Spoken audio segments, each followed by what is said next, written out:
Salut à toutes et à tous, vous écoutez la troisième partie de l'épisode 15 de Cornelius Zira qui est consacré à la 25e édition du Festival international du film fantastique de Gérardmer. Cet épisode est à retrouver en intégralité sur tous les agrégateurs de podcasts. Le lien vers le flux RSS est dans le descriptif de l'épisode, avec le lien pour le compte Facebook et le compte Twitter. Donc si vous avez bien aimé, n'hésitez pas à vous manifester dans les commentaires, à liker et à vous abonner.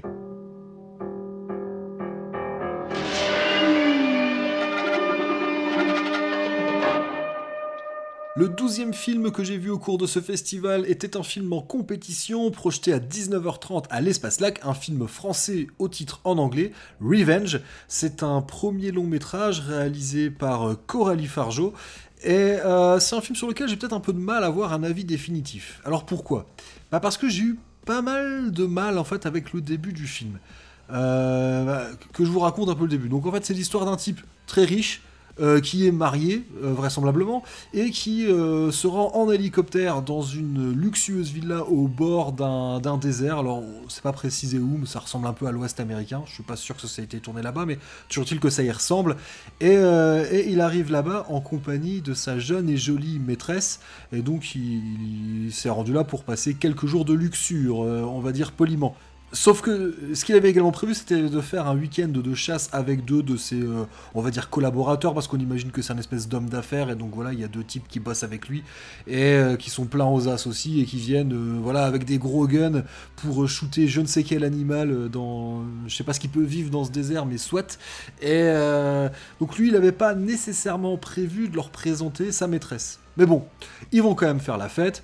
Elle, bon bah voilà, elle est jeune, elle est jolie, elle est en bikini, elle a envie de faire la fête, elle danse avec eux, tout ça. Elle pense peut-être pas forcément à mal, mais voilà, il se trouve que le lendemain, profitant de l'absence de leur ami, l'un des deux décide tout simplement d'essayer d'insérer son pénis dans le vagin de la demoiselle sans lui demander sa permission. Donc vous l'avez compris, quoi, elle se fait violer, et donc le film va basculer dans le Rape and Revenge. Pourquoi Rape and Revenge ? Parce que ils vont tout simplement décider de se débarrasser d'elle après qu'elle ait refusé en gros d'accepter de l'argent pour fermer sa gueule. Alors pourquoi j'ai eu du mal ? En fait, c'est à cause des acteurs en fait. Les acteurs masculins, j'ai envie de dire. Parce que l'un des gros problèmes, c'est que donc l'un des acteurs principaux, celui qui joue le rôle de, appelons-le l'amant, c'est un acteur belge néerlandophone qui a priori les cours de français les a plutôt séchés, parce que quand il joue en français, en anglais ça va, mais quand il joue en français, on comprend, enfin, on a le sentiment qu'il joue en phonétique, on a le sentiment qu'il pine pas un mot de ce qu'il dit. Et les deux autres, donc ce sont des acteurs français. Alors pareil, il y a des acteurs français qui ont un super background. Donc il y en a un, c'est Vincent Colombe. Alors Vincent Colombe, il a joué le journaliste dans Rosalie Bloom, le pharmacien dans Mon Roi, et le douanier numéro 2 dans Faut que ça danse. Tandis que Guillaume Bouched, lui il a été chanteur karaoké dans Comme des frères et Stewart 2 dans Tout commence. Ah oui, j'ai aussi cherché le premier Vincent Colombe, il a joué Sébastien dans Premier baiser, vous savez la série AB. Ça je l'ai vu en faisant des recherches, parce que j'ai quand même fait quelques recherches, et du coup j'ai voulu savoir si c'était un personnage récurrent dans Premier baiser. Visiblement non, mais en cherchant surtout, Guillaume Canet il a joué dans Premier baiser. Enfin bref, voilà. Ça, c'était la parenthèse qui sert strictement à rien. Mais toujours est-il que, ouais, donc pareil, nos acteurs français, je pense pas que ce soit de grands acteurs de toute manière, mais alors quand ils jouent en anglais, ça va pas du tout, quoi. Donc ça m'a vraiment sorti du film. Les acteurs masculins sont pas crédibles du tout. Elle, par contre, finalement, elle a quasiment pas de ligne de dialogue. Elle est filmée comme un objet de désir, j'ai envie de dire comme un objet tout court. Il y a même, honnêtement, je me demande s'il n'y a pas plus de plans sur ses fesses que sur son visage dans la première partie du film. Bon, ça, clairement, c'est une volonté de la réalisatrice. En fait, elle est filmée, elle est filmée comme on filmerait, j'ai envie de dire, une voiture de sport. Et c'est d'ailleurs comme ça que les protagonistes masculins la regardent, comme une voiture de sport. D'ailleurs, quand le personnage, appelons-le l'amant, revient et comprend qu'elle a été violée par un de ses copains, on pourrait s'attendre à ce qu'il aille péter la tronche du mec. Mais en fait, non, lui, tout ce qu'il cherche à faire, c'est voilà, trouver un arrangement pour qu'elle ferme sa gueule, parce que si elle l'ouvre, bah, voilà, ça va entacher la réputation de leur entreprise, lui, ça va mettre à mal son mariage, enfin, ça va entacher son image. Donc, en gros, c'est comme si son copain avait emprunté sa voiture de sport, avait fait une rayure dessus, puis dit, bon, bah, je vais l'emmener chez le carrossier. Sa réaction, elle est exactement pareille. Donc ça, c'est pas inintéressant, hein, tout ça. Et bon, comme je dis, donc, le film va sombrer dans le rape and revenge, parce qu'en gros, ils vont chercher à se débarrasser d'elle, ils vont la coincer dans le désert et la jeter d'une sorte de falaise, elle va se retrouver empalée dans un arbre. Donc là, logiquement, ça devrait être la fin, parce que bon, elle est empalée, elle est morte, quoi. Et là, en fait, sans vraiment, sans transition aucune, bah, le film va basculer dans le, presque, j'ai envie de dire, dans le grand guignolesque, parce qu'elle va, elle va s'en sortir en fait. Elle va s'en sortir, elle va se cacher dans le désert, et va s'en suivre une traque, parce qu'ils vont essayer de la retrouver pour la buter, parce que voilà, voilà ils ont fini de faire joujou avec, et donc maintenant bah, ils veulent juste se débarrasser du... Voilà quoi, c'est l'objet qu'ils ont acheté au téléachat qui était sympa, puis maintenant il sert plus à rien, donc on va le jeter. Et donc elle va pas se laisser faire, et donc planquée dans le désert, elle va se les faire un par un quoi. Hein, ça, honnêtement, tout ça, c'est révélé par la bande-annonce, donc je vous fais pas de spoiler, puis c'est pas ça vraiment qui est intéressant. Alors, comme je dis, ouais, j'ai eu vraiment du mal avec le début, j'étais absolument pas dans le film, donc ça m'a pris un petit temps à me remettre dedans. Très honnêtement, toute la partie dans le désert, toute la partie qui est vraiment la partie survival et film de revanche, est franchement pas mal. C'est bourrin, il y a un côté, ouais, comme j'ai dit, un grand guignolesque, un côté loufoque, presque Tex Avery parfois. Franchement, ça fonctionne. En termes de film de genre, ça fonctionne parfaitement. Voilà, là où j'ai eu du mal, c'est que parfois il y a des espèces de ruptures de ton.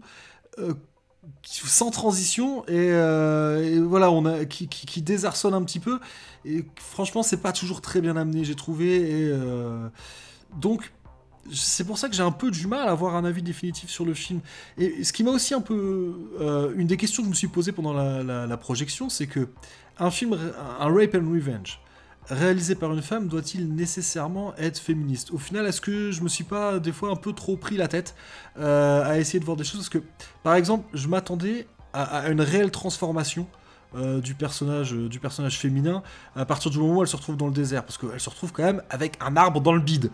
Et bon, finalement, avec un peu de payout, un peu de bière et un peu de feu, ça va bien se passer. Mais elle va en gros, un peu comme le phénix, renaître de ses cendres, mais ouais, je m'attendais à ce qu'elle devienne pas un peu monstrueuse, mais voilà, que son personnage prenne cher, qu'il soit abîmé physiquement, et au final, même si voilà, alors elle passe de blonde à brune, elle a de la terre sur elle, mais elle est toujours aussi sexy quoi. Même presque, c'est une espèce de fantasme de geek, voilà, de la nana en petite tenue hyper badass avec qui manie des gros guns et qui explose des mecs quoi. Je dis, est-ce qu'au final on passe pas d'un cliché machiste, c'est-à-dire l'espèce de Lolita, à un autre? J'en sais rien. Bon après je me suis dit, est-ce que Tank Girl est un personnage qui... Parce qu'il y a un petit côté un peu Tank Girl aussi quelque part. Peut-être au final, peut-être qu'il faut pas se prendre la tête et juste regarder le film pour ce qu'il est, c'est-à-dire un film de vengeance bien bourrax. Le final est vraiment super, j'ai vraiment aimé la fin, mais je maintiens qu'il y a quand même trop de problèmes pour que ce soit un grand film. Mais je crois que j'aimerais bien le revoir en me débarrassant un peu de toutes les questions que je me suis posées pendant le film. Je pense que je me suis un peu trop pris la tête et qu'il faut juste regarder ouais, le film tel qu'il est quoi. Après bon ouais, si on veut y chercher un message féministe, je me dis que l'idée c'était certainement de montrer qu'une fille à l'apparence superficielle, bah, elle peut aussi être badass et que surtout qu'elle est en droit d'exiger le respect.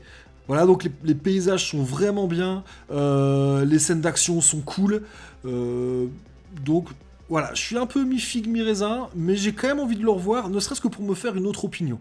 Donc c'est peut-être que si je l'avais vu tout seul, je veux dire pas dans le cadre d'un festival, parce que je pense que c'est clairement un film de festival, et pourtant, peut-être que si je l'avais vu tout seul, ou juste sans me prendre la tête, peut-être que je l'aurais plus apprécié, j'en sais rien. J'étais peut-être pas dans le meilleur des moods, Donc voilà, faites fi du mauvais jeu des acteurs, faites fi de certaines scories scénaristiques, hein, il y a des incohérences, il y a certaines facilités, et juste, voilà, débranchez un peu le cerveau, c'est un film, on est là pour se marrer. Je sais même pas s'il faut tant que ça y chercher un message féministe. Il y en a forcément, voilà, une nana qui dessoude des mecs après s'être fait violer dans une histoire réalisée par une nana, il y a forcément un message féministe à y voir, et je pense que le cinéma de genre doit porter un message politique quoi qu'il arrive, mais il faut peut-être pas non plus trop se prendre la tête. En ressortant de la projection, en fait, je disais que le film avait le cul entre deux chaises et c'était ça qui m'embêtait. Finalement, mon avis, ça reste, mon avis, ça aura aussi le cul entre deux chaises, quoi. C'est pas un mauvais film, mais c'est pas un grand film non plus. Ouais, j'ai enregistré sans trop regarder mes notes. Je crois que dans le feu de l'action, j'ai oublié de vous dire que l'actrice qui incarne le rôle principal, donc le rôle de Jen, s'appelle Mathilda Lutz et qu'elle est italienne. Voilà. On a enchaîné à 22h à l'Espace Lac avec Cold Skin, un film franco-espagnol hors compétition, film donc joué en langue anglaise et réalisé par Xavier Gans, qu'on connaît notamment pour Frontières, hein, qui était au Festival de Gérardmer. Alors je crois que c'était l'édition de 2008, si je dis pas de bêtises. Donc après Marrowbone qui se passait fin des années 60, The Lodger qui se passait dans les années 20, et bien encore un film d'époque, cette fois-ci ça se passe juste avant le déclenchement de la Première Guerre mondiale, et ça se passe en fait dans la zone antarctique, sur une petite île isolée sur laquelle va être déposé un... C'est vrai que c'est l'impression que ça donne, va être débarqué un peu façon Robinson Crusoe, un météorologue qui va donc pour rester plusieurs mois pour y étudier le climat, pour faire des relevés. Et donc sur cette île, il y a la petite maison du météorologue qui doit remplacer, sauf que le météorologue en question, il est introuvable, et il y a un phare sur lequel il y a un gardien. Et puis c'est tout. Et le gardien qui a l'air quand même d'être un peu alcoolique, un peu traumatisé, on ne sait pas trop ce qui s'est passé, il y a quelque chose de bizarre avec cette île. Et en fait, on le comprend dès le premier soir parce que, en fait, chaque soir, sur cette île, des espèces de créatures aquatiques, des espèces d'hommes-poissons, arrivent sur l'île et ils sont plutôt du genre agressif. Donc voilà, on se retrouve dans une ambiance quelque part entre un truc un peu à la Lovecraft, hein, parce que voilà, c'est des créatures étranges qui sortent de l'eau. Avec encore une fois, je suis une légende, vu que bon, elles sont pas tout seuls, mais ils sont que deux. Puis il y a un côté un peu, qui m'a fait aussi un peu penser à Splice. C'est un film qui avait été, projeté à Gérardmer à l'édition de 2010, une histoire un peu pareille de créatures mi-homme, mi-animal, qui entretenaient une relation bizarre avec des êtres humains. Parce que si chaque nuit, il y a ces hommes poissons qui essaient d'attaquer, il y a quand même une femelle, donc une femme poisson, qui elle vit avec le gardien, hein, du phare. Et ils entretiennent une relation un peu étrange. Voilà, elle est à mi-chemin entre l'animal domestique et autre chose. Et voilà, il y a un côté... C'est un film qui est loin d'être parfait, mais déjà ce que j'ai apprécié, c'est que c'est une sorte de fantastique un peu classique. Même s'il y a un côté un peu horrifique, voilà, ça m'a fait plaisir de voir, voilà, c'est quand même le festival du film fantastique de Gérardmer. Alors même si j'aime beaucoup le cinéma d'horreur, même si j'aime beaucoup la science-fiction, je trouvais ça cool qu'il y ait un truc un peu comme ça, un peu fantastique. Alors, le film est loin d'être parfait, hein. Encore une fois, je pense qu'il y aurait eu moyen de faire une histoire un peu plus ramassée, mais il y a des choses intéressantes. Il y a un espèce de parallèle à faire entre l'absurdité du combat que mènent ces deux humains contre ces hordes d'hommes-poissons qui déferlent sur leur phare, qui transforment chaque soir en espèce de fort à l'amour. Il y a un côté aussi un peu Starship Troopers, parce qu'au final, l'envahisseur n'est peut-être pas forcément celui que l'on croit. Voilà, il y a plein de bonnes idées. Je trouve que c'est un film sur l'isolement, un film sur la folie, un film aussi sur la relation qu'on peut entretenir avec l'autre. L'aliénation, c'est un thème qui m'est assez cher, hein. Donc voilà, j'ai trouvé des choses intéressantes dedans. La relation entre les deux personnages humains aussi, parce que le gardien du phare est loin d'être sympa avec le météorologue. On se demande même dans quelle mesure il cherche pas à s'en débarrasser. Il y a une espèce de climat vraiment dérangeant, inquiétant, angoissant, et après tout, c'est quand même ce que l'on recherche dans le cinéma fantastique. En tout cas, moi, c'est ce que je recherche. Euh, donc voilà, je dirais pas que c'est un grand film, c'est, on va dire, ouais, c'est une bonne petite série B fantastique qui vaut le coup d'être vue. Je sais pas s'il y a une plus-value à le voir au cinéma ou si je pense que ça passerait quand même en DVD, hein. Selon moi, il y a 20 minutes en trop dans le film, mais bon, rappelons que voilà, c'était le 13e film que je voyais, il était 22 heures, d'autant plus que je savais que la journée n'était pas encore terminée parce que on allait enchaîner avec la nuit Hellraiser. Hellraiser. Beyond any terror you have imagined. A nightmare. Donc l'année dernière, le vendredi soir, il y avait une nuit fantasme, donc le film de Coscarelli, ils avaient passé les 3 premiers films de la franchise. Et bien ils ont remis ça cette année, donc avec cette fois-ci la nuit Hellraiser. Donc c'est une franchise de 9 films, hein. Là ils ont passé seulement les 3 premiers. Bon, très honnêtement, nous on a décidé, enfin dans notre groupe, on a décidé à l'exception d'un seul de voir que le premier. Il y en a un de notre bande qui s'est fait quand même les 3, voilà, qui a enchaîné les 3. Bon, nous, on a décidé de garder quand même un peu de cartouche pour le samedi. Alors, je suis pas forcément un très très grand connaisseur de l'univers de Clive Barker, alors je vais peut-être pas vous faire l'affront de vous le présenter, parce que à mon avis, vous connaissez mieux que moi. I have seen the future of horror. His name is Clive Barker. Hellraiser, c'est quand même donc un film qui date de 87, un film hyper important dans l'histoire du cinéma d'horreur. Déjà, oui, bon, c'est la première réalisation de Clive Barker, hein, qui était encore à ce moment-là plutôt un jeune auteur, mais qui était déjà décrit par Stephen King comme le futur de l'horreur. Donc bon, bah ouais, film important, déjà parce que c'est dans ce film on retrouve les créatures, les Cénobites, des créatures pas forcément très tranquilles, hein, et la plus célèbre d'entre elles, donc Pinhead, hein, donc ce personnage qui a des clous sur la tête. Donc ouais, c'est adapté d'un roman de Clive Barker qui s'appelle The Hellbound Heart, et voilà, donc ça mélange, voilà, un mélange d'ambiance hyper glauque, hyper crade, mais également d'érotisme, d'ésotérisme. C'est un film qui est à la fois super daté, sans forcément que ce soit négatif, quoi. Dans cette période de fausse nostalgie où on nous rebalance des années 80 complètement artificielles à gogo, et ben ça fait du bien de se replonger dans ce qu'étaient vraiment les années 80, quoi. Donc voilà, je vais pas vous décrire le film, juste dire que ben, en 2018, oui, ça a toujours du sens de regarder Hellraiser.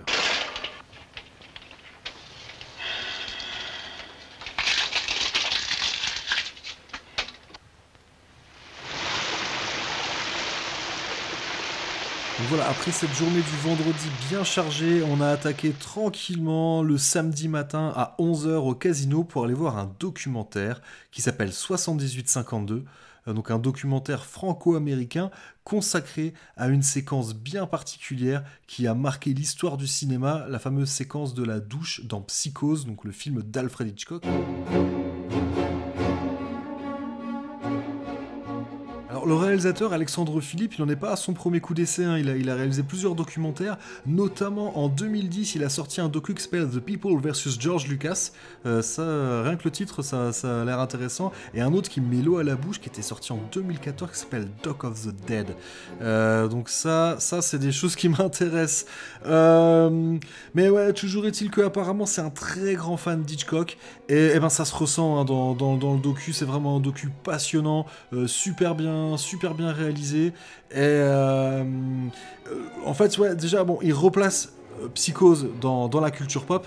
Voilà, en reprécisant certaines petites choses, notamment le fait que Hitchcock avait interdit à ce que l'on rentre dans le cinéma après le début du film, et que rien que ça a changé la manière d'envisager les films au cinéma, parce qu'avant ça, voilà, rappelons quand même qu'à la base, le cinéma, c'est une attraction de fête foraine, et donc pendant longtemps, c'est un peu resté comme ça, les gens allaient et venaient dans les cinémas, avaient peut-être pas le respect que l'on apporte aux œuvres aujourd'hui, et bah voilà, Psychose, c'est un des films qui a fait changer ça.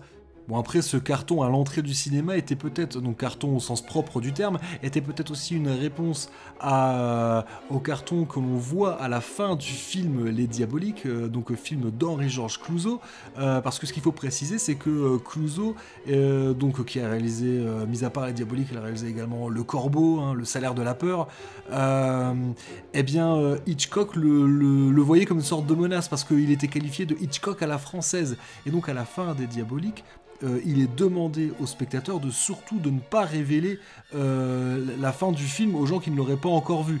Voilà, c'est important aussi de savoir ça, c'est qu'à bien des égards, Psychose est la réponse d'Hitchcock au Diabolique d'Henri-Georges Clouzot.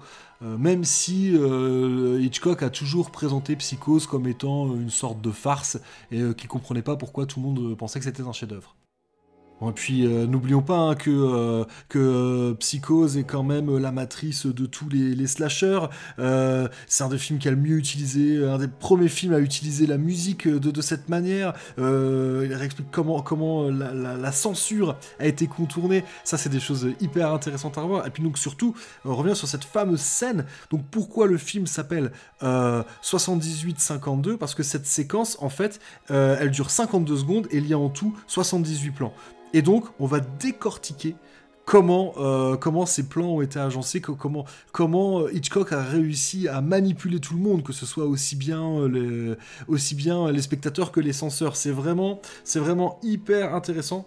Alors, la seule petite réserve que j'apporterai, c'est que si jamais vous n'avez jamais vu Psychose, regardez le film avant de voir le docu, parce que là, pour le coup, le film est complètement spoilé. Même si le film focalise surtout sur une séquence, tout le film va être révélé au cours du documentaire. Donc, ne vous faites pas de mal, regardez déjà Psychose si vous ne l'avez jamais vu, et puis ensuite regardez le documentaire. Mais c'est vraiment un docu que je recommande chaudement. Ce que je ne crois pas avoir précisé, c'est qu'il y a pas mal de guests de choix hein, qui interviennent dans ce documentaire, et notamment Guillermo del Toro, Danny Elfman, Elijah Wood, et surtout Jamie Lee Curtis, qui n'est autre que la fille de Janet Leigh, donc Janet Leigh qui est l'actrice qui joue dans cette scène de la douche. C'est quand même assez dingue de se dire que Jamie Lee Curtis, qui est peut-être la figure la plus connue de toutes les Scream Queens, tu sais qu'elle est la fille de peut-être la toute première, quoi. C'est assez marrant. Ah tiens d'ailleurs, en parlant de liens de parenté chez les actrices, j'ai appris sur le trajet en allant à Gérardmer que Eva Green, c'est la fille de Marlène Jobert. J'en revenais pas quoi. Donc après avoir mangé une bonne assiette de rognons, je me suis rendu vers le Paradisio à 14h pour aller voir Les Affamés, un film d'infectés québécois réalisé par Robin Aubert, un film dans lequel on retrouve dans le premier rôle Marc-André Grondin, donc c'est un nom qui parlera sûrement aux habitués de Gérardmer puisqu'il jouait dans 51-50 rue des Ormes, un super film qui avait remporté le prix du public au cours de l'édition 2010 du festival, et on va mettre fin tout de suite au suspense, c'est mon coup de cœur du festival. J'ai pas dit que c'était le meilleur film que j'ai vu, mais en tout cas voilà, c'est un coup de cœur. Bon, alors qu'à la base, film d'infecté, c'est un peu, on jette une pièce quoi, hein. On en a vu tellement de films d'infectés que il y avait le risque de pas, comment dire, que ce soit un parmi tant d'autres. Et alors, je pense que c'est un film qui est une série B qui cherche pas à être autre chose que ce qu'elle est, qui cherche pas à réinventer le genre, mais il y a de très bonnes idées. En fait, c'est dans les petits détails que le film trouve son originalité. Déjà, un peu comme dans La nuit a dévoré le monde, c'est pas tellement... N'y allez pas si vous voulez voir plein de têtes qui explosent dans tous les sens, c'est pas le propos du film. Déjà, ça a été filmé dans une zone, j'ai même pas envie de dire... J'allais dire rurale, mais... Le Canada, il faut pas le penser avec nos repères européens, il faut le penser avec les repères nord-américains, une idée de vastitude, quoi, de vastes étendues où il n'y a pas forcément beaucoup d'habitants, où par contre il y a beaucoup de forêts. Et donc c'est là-dessus en fait que va jouer le film, c'est que nos quelques survivants, ils doivent se débrouiller dans une campagne qui est immense et qui est surtout remplie de bois, donc il y a un côté flippant parce qu'il peut y avoir un infecté derrière chaque arbre. Et ce que j'ai bien aimé aussi, c'est dans le choix des personnages. Déjà, le film commence un peu comme un film choral, c'est-à-dire qu'il y a on va voir un peu chaque survivant, chacun de son côté, en se doutant bien qu'à un moment ou à un autre, tout le monde va finir par se rejoindre. Mais c'est des personnages plutôt normaux. Ils ont pas... et il y a très peu... Il y a très peu d'exposition aussi, parce que encore une fois, hein, comme j'ai déjà dit, c'est bon, le mécanisme, on l'a tous compris. Il y a juste un passage où il y a un dialogue qu'à la rigueur, moi on aurait presque pu éviter, parce que justement, qui essaie d'expliquer vite fait, pour peut-être le grand public qui connaîtrait pas le principe. Mais clairement, voilà, c'est un film qui prend... Bah, c'est vraiment un film de genre, quoi, qui part du principe que si on le regarde, c'est qu'on connaît déjà les codes du genre. Euh, donc ça, j'ai trouvé ça pas mal. Ouais, l'exposition, elle est faite de manière assez intelligente. C'est-à-dire qu'au tout début du film, à un moment, juste pour vous donner un exemple, on voit deux gars qui sont en train de raconter des conneries, en train de raconter des blagues. Et en fait, on se rend compte au bout d'un moment, quand il y a un mouvement de caméra, qu'ils sont en train de faire brûler des cadavres d'infectés. Et le fait qu'ils le fassent tout en se racontant des blagues, on comprend que ça fait partie de leur quotidien, quoi. Donc que ça fait un bon moment déjà que l'infection a eu lieu et qu'il doit y avoir de moins en moins de gens, appelons-les sains, et qu'il y a de plus en plus d'infectés.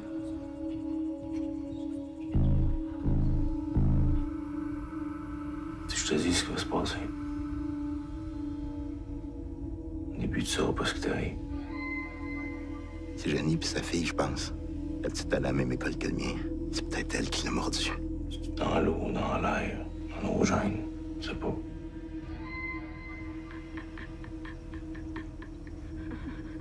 La première affaire, tu vas t'apercevoir, là. T'es agenouillé sur le plancher de la cuisine, en train de focoyer dans le ventre de la personne qui t'aimerait le plus. Mais j'insiste bien là-dessus, il s'agit d'un film d'infectés. Donc on est quand même plus proche de The Crazies, le film de Romero, donc, qui avait été... traduction très pourrie en français, c'est La Nuit des Fous Vivants. Voilà, on est plus proche de The Crazies que de La Nuit des Morts Vivants, justement. Cela dit, je ricanais sur la traduction française. Quelque part, elle est quand même intéressante parce que l'idée dans Les Affamés, c'est qu'on a plutôt l'impression en fait qu'il s'agit d'humains qui ont pété les plombs, que de morts vivants en tant que tels.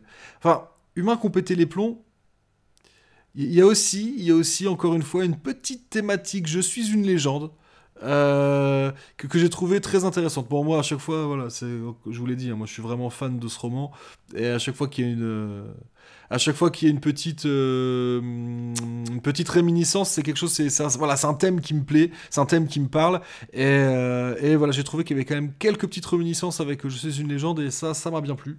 On peut également penser quelque part à La Route, hein, dans le sens où c'est une constante dans ce genre de film, ils sont obligés d'avancer, déjà pour pas se faire rattraper par les infectés, puis aussi pour pouvoir survivre, pour trouver à manger, pour éviter les hordes d'infectés. Oui, parce que c'est quand même des infectés à l'avant toujours plus tard, hein, je veux dire, dans le sens où ils courent, quoi. Voilà, tout ça filmé dans les paysages canadiens. Alors, c'est peut-être le petit point négatif, c'est que les décors sont super. Tout en décor naturel, hein. Mais parfois j'aurais aimé peut-être des plans plus larges. Alors je vais pas dire que j'aurais voulu que ce soit filmé en Panavision, même si là ça aurait été génial, mais alors ce que je me dis, c'est que l'idée peut-être de faire des plans plus serrés, c'est peut-être déjà pour maintenir la tension qu'il y a dans le film, et peut-être aussi que, vu que, comme on l'a compris, voilà, la civilisation est en train de se péter la gueule, avec des plans très larges, peut-être qu'on aurait vu des voitures passer, des avions ou des choses comme ça qui auraient donné des informations au contraire. C'est peut-être aussi ça, j'en sais rien, ou peut-être aussi que c'est dans le but de passer à la télé, parce que je crois que le film serait déjà sur Netflix en fait, ou va y être bientôt. Enfin, dans ma contrée, il y est pas encore, mais peut-être qu'en Amérique du Nord, il est déjà sur Netflix. Voilà, pour résumer un peu mon sentiment, c'est un très chouette petit film qui se prend pas pour ce qu'il n'est pas, avec des personnages très attachants. D'ailleurs, chose très importante à noter, c'est que la plupart des personnages sont des femmes, et d'ailleurs des femmes d'un certain âge. Et ce qui sort, voilà, on sort complètement des clichés du genre, parce que même si voilà, on retrouve pas mal de clichés du genre, parce que c'est un film d'infecté, c'est un film de genre, donc il y a des sortes d'étapes obligatoires, il y a certains clichés forcément, mais ça fait partie du cinéma de genre, donc moi, c'est pas quelque chose qui me dérange. Et comme je dis, ce que je trouve intéressant, c'est que c'est dans les petits détails que le film va trouver son originalité. Donc le fait que la plupart des personnages sont des femmes, notamment des femmes qui ont passé la cinquantaine, et donc voilà, qu'on n'imagine pas forcément manier le fusil à pompe. Et